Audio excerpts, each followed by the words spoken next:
ভূমি থেকে পাওয়া 4টি বিস্ময়কর জিনিস যা গবেষকদের হতবাক করে দিয়েছে। 1.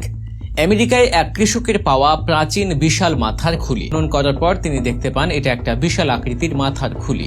এটি গবেষণাগারে পাঠানো হলে জানা যায় এটি 15,000 বছর আগে পৃথিবীতে বসবাসকারী এক প্রাণীর খুলির অংশ, যাকে উলি ম্যামথ বলা হয়। এদের দাঁত দিয়ে 1000 বছর আগে মানুষ অস্ত্র বানাত। তারা মূলত ঠান্ডা ও বরফে ঢাকা অঞ্চলে বসবাস করত, কিন্তু সময়ের সঙ্গে সঙ্গে জলবায়ু পরিবর্তনের কারণে এদের বিলুপ্তি ঘটে। 2.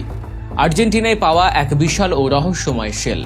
আর্জেন্টিনার এক জমির মালিক তার জমি পরিদর্শন করার সময় একটি গোল আকৃতির বস্তু দেখতে পান। কাছে পৌঁছানোর পর জানা যায় এটি ডাইনোসরের ডিম নয়, বরং 10,000 বছর আগের এক বিশেষ প্রাণীর সেলের অংশ। এই প্রাণীটিকে গ্লিপটোডন বলা হয়, যেটি বিশাল আকৃতির একটি স্তন্যপ্রায়ী প্রাণী ছিল।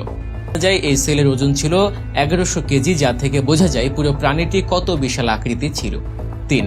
সাইবেরিয়ার একটি রহস্যময় মার্বেলের কফিন। 1970 সালে সাইবেরিয়ার একটি খনিতে কাজ করার সময় শ্রমিকরা মার্বেলের তৈরি এক কফিন খুঁজে পান, যা মাটির নিচে অনেক গভীরে ছিল। এটি অত্যন্ত ভারী ছিল, তাই এটি তুলতে বেশ সময় লেগেছিল।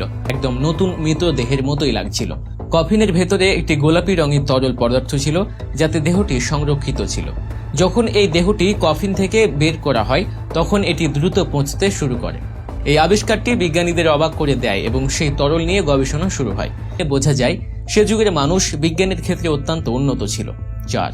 চিলির উপকূলে 75টি তিমির কঙ্কাল।